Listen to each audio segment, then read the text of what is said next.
Hi, இன்றைக்கி கோவைக்காய் கறி எப்படி பண்ணுறதுன்னு காமிக்கிறேன். ஃபஸ்ட்டு கொஞ்சம் ஆயில் ஊற்றிக்கணும். அப்புறமா ஆயில் நல்லா காஞ்ச பிறகு கடுகு போட்டுட்டு கொஞ்சம் உளுத்தம் பருப்பும் போட்டுக்கிட்டு பெருங்காயம் போட்டு கருவேப்பிலை இருந்தால் கருவேப்பிலை போட்டு அதுக்கப்புறம் என்கிட்ட கருவேப்பிலை இல்லை, நான் போடலை. அதுக்கப்புறம் கோவைக்காயை போட்டுடணும். கடுகு வெடித்ததுக்கப்புறமா கோவைக்காயை போட்டுடணும்.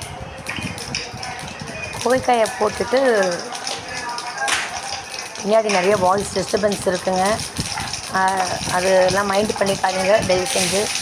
ஏன்னா பக்கத்தில் யாரோ வந்திருக்காங்க, அது நிறையா வாய்ஸ் டிஸ்டர்பன்ஸ் இருந்துக்கிட்டே இருக்குது, மார்னிங்லேருந்தே இருந்துகிட்ருக்கு.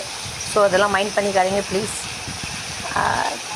ஸோ இதை கண்டினியூ பண்ணுறேன் வீடியோவை.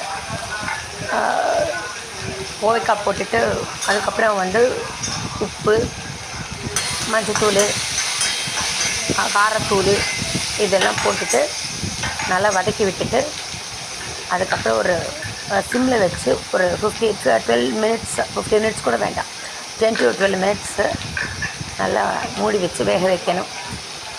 கொஞ்சம் வேணும்னா இடையில திறந்து லேசாக தண்ணி தெளித்து திரும்பி மூடி வச்சு வேக வச்சோன்னா கோவைக்காய் கறி ரெடி.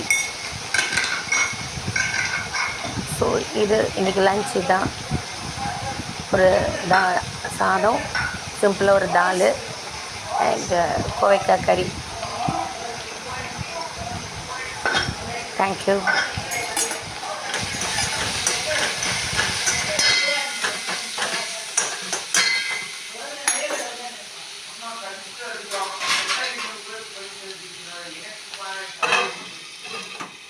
Oh my God.